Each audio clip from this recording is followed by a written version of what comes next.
You know that feeling. The moment you slip out of a crowded room and the door closes behind you, and suddenly the air feels cooler, quieter, almost softer. Your shoulders drop without you realizing. Your breath gets deeper. It's like your whole body whispers, finally. Maybe you've stood on a balcony at a party pretending to check your phone. Maybe you've taken the long way home just to walk alone for a few minutes. Maybe you've even wondered, quietly, why am I like this? Because everyone else seems fine. They laugh louder, stay longer, want more, and you're already full. Too many voices, too many movements, too much happening at once, like your brain is trying to hold 100 conversations at the same time. So you tell yourself the story people usually tell. Maybe I'm antisocial. Maybe I'm awkward. Maybe something's wrong with me. But what if that relief you feel when you step outside isn't weakness at all? What if it's actually your brain doing something very smart, very protective, very intentional? What if hating crowds isn't a flaw, but a signal? And what exactly is it trying to tell you? We've been taught something very specific about what it means to be good with people. Be outgoing, be loud, work the room, stay late, network. Somehow, the person telling the biggest stories at the party became the model for confidence. The one with the fullest calendar became the most successful. And if you slip out early or prefer one quiet conversation in the corner, it can feel like you're failing some invisible social test. But that story was written by culture, not by your brain. Because biologically, not all nervous systems are built the same. Some brains have a lower threshold for stimulation, which simply means they take in more information, more deeply, more quickly. What feels like normal background noise to someone else can feel like a wall of sound to you. So of course you step back. Of course you get tired faster. You're processing more. While the world celebrates volume, you're wired for depth. And maybe that isn't a disadvantage at all. Maybe it's a different kind of intelligence we just forgot to value. Here's something most people don't realize about you. You're not withdrawing because you notice less. You're stepping back because you notice more. When you walk into a crowded space, it isn't just people to you. It's everything all at once. The flicker of fluorescent lights. Two conversations overlapping behind you. Someone's perfume drifting past. A chair scraping the floor. Laughter that spikes too sharp. Music humming under it all like static. Your brain doesn't filter it out. Takes it in. All of it. It's like your senses are turned up 1 or 2 notches higher than average, like the world is playing at volume 7 for everyone else, and volume 10 for you. So while someone else feels energized, you're already sorting, analyzing, absorbing. Tiny facial expressions. Subtle shifts in tone. The mood of the room changing before anyone says a word. There's a quiet richness to the way you experience things. But richness fills the cup faster. And maybe that overwhelm you feel isn't a flaw in your wiring. Maybe it's the natural cost of perceiving the world in high definition. There's also the part no one really talks about, the after. Not the party itself, but what happens when you get home. You drop your keys on the table, sit down, and just stare at the wall for a second. Not sad, not upset, just empty, like someone quietly unplugged you. Meanwhile, other people are texting, "Where are we going next?" Planning the after party, still riding the high. And you're thinking, how do they have more energy? For you, socializing isn't just talking. Your brain has been scanning the whole time, reading expressions, tracking tone shifts, choosing words carefully, adjusting, empathizing, interpreting.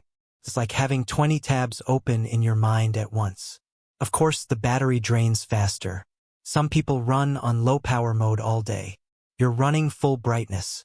So when you need silence, or a walk alone, or a night with no plans, it isn't avoidance. It's maintenance. It's your system plugging itself back in. And maybe that need to recharge isn't a weakness at all. Maybe it's your brain being smart enough to know its limits. And maybe the biggest misunderstanding of all is this idea that if you don't like crowds, you must not like people. But that's rarely true. It's not that you want less connection. It's that you want a different kind. Because think about the moments that actually stay with you. Not the loud party where everyone talked over each other and forgot the conversation the next day. It's the quiet ones. Sitting across from one person at midnight, mugs going cold between you, talking about childhood memories you haven't said out loud in years. The kind of conversation where time softens, where you forget to check your phone, where you leave feeling fuller instead of drained. That's the space you come alive in. Your brain isn't chasing novelty or noise. It's wired for depth, for eye contact that lingers, for voices that slow down, for the small chemical rewards of trust and closeness, the kind that make you feel safe, not stimulated. So while others collect acquaintances, you collect moments. And maybe needing fewer people just means you're built for something more meaningful when you do let someone in. There's something else you might do so naturally that you barely notice it. You walk into a room, and before anyone says a word, you already feel the mood. If two people argued 5 minutes ago, you sense it. If someone's pretending to smile, you catch the crack in their voice. If the energy is off, your body knows before your mind can explain why. You probably do this all the time without thinking. While others are talking, you're watching. Small pauses, side glances, the way someone's foot points toward the door like they want to leave. Little patterns most people skim past. It's not magic or mind reading. It's attention. When you spend less time performing and more time observing, your brain gets very good at connecting dots. It becomes a quiet pattern reader, always scanning for safety, tension, shifts. Which means crowds don't just feel loud to you. They feel unpredictable. And maybe that instinct to hang back isn't shyness. Maybe it's intuition quietly trying to keep you one step ahead. If we slow this down and look at it gently, there's a simple reason all of this happens. Nothing is wrong with you. Your brain is just set to a different volume. Everyone has a nervous system that measures stimulation, sound, movement, faces, conversations, and decides how much is enough. You can think of it like a dial on a speaker. Some people's dial rises slowly. It takes a lot of noise and activity before they feel overwhelmed. Yours rises fast. So the same room that feels lively to someone else can feel blaring to you in minutes. Not because you're fragile, because your brain is processing more data at once. More expressions, more tones, more sensory detail, more social calculations. It's extra load. And when that load gets too high, your system sends a very smart signal. Step away. Which is why that moment outside, the cool air, the sudden quiet, the deep breath, feels almost euphoric. It's not escape. It's your nervous system finally turning the volume back down to where you can think clearly again. But there's a gentle truth we should talk about, too. Not to judge you, just to be honest in a kind way. Because there's a difference between honoring your limits and hiding inside them. Sometimes, I don't like crowds, is simply self-knowledge. And sometimes, quietly, it can turn into, I guess I just won't go anywhere at all. You skip the gathering. Then the next one. Then the invitation stops coming.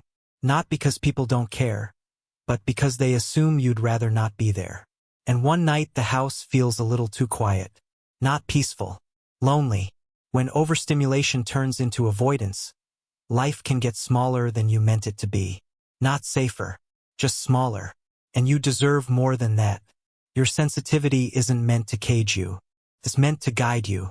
So maybe the goal isn't disappearing from the world, just choosing the parts of it that actually feel right for you. So your life probably doesn't feel best at full volume. It feels best in the quieter corners. Early mornings before the world wakes up. Light slipping through the window in soft gold lines. The slow sound of coffee pouring. No one asking anything from you yet. Just space to think. Maybe it's headphones on during a walk. Your favorite song turning the street into something private and cinematic. Or a small bookstore where pages rustle and footsteps are gentle. Or evenings at home with one lamp on, a blanket, a book, the kind of silence that feels like exhaling. Little rituals, little pockets of calm. Places where your mind can finally stretch out instead of bracing itself. It's not that you're avoiding life. This is life for you. Slower, softer, more intentional. And when your nervous system isn't fighting noise all day, you start to notice small, beautiful things again. The taste of your drink, the color of the sky at dusk, your own thoughts returning like old friends. Maybe this is how you were always meant to move through the world. Not rushed, just attuned. So maybe it's time to gently retire the old story you've been carrying. The one that says you're antisocial, awkward, bad at people. Because none of that is actually true. You don't hate connection. You just don't waste it. You're not distant. You're selective. Your brain isn't broken. It's tuned differently, like a radio that picks up subtler frequencies, quieter signals other people miss. Which means you notice more, feel more, think more deeply before you speak. That's not a flaw. That's discernment. The world often confuses loud with confident and busy with important. But there's another kind of strength, the quiet kind. The person who listens closely, who chooses their circle carefully, who shows up fully instead of everywhere. That might be you. And maybe the goal was never to force yourself to love crowds. Maybe it's to trust the way you're wired and build a life that actually fits it. Because when you stop fighting your nature, something shifts. You don't feel behind anymore. You feel aligned. So now I'm curious about you. Not in a big, dramatic way. Just something small and honest. When was the last time you left a crowded place and felt that quiet wave of relief wash over you? That first deep breath outside, when your shoulders dropped, when the world suddenly felt manageable again. What did you notice in that moment? Was it the silence, the air, the space, the feeling of finally being alone with your own thoughts? I'd really love to hear what that feels like for you. You can tell me in the comments. What's your version of peace after the noise? And if any of this felt a little too familiar, like someone quietly describing parts of you that you've never really put into words before, I hope you know something simple. You're not strange for feeling this way, and you're definitely not alone. There are so many of us who move through the world a bit more quietly, a bit more thoughtfully, taking everything in, even if it doesn't always look impressive from the outside. And there's nothing wrong with that pace. If this video felt like a small exhale for you, you can stay a while. Subscribe, come back, keep exploring this side of yourself with me. Because next, I want to talk about something close to this, why quiet people often think so deeply, and why their inner world is so rich. And once you see that, you might never look at your mind the same way again.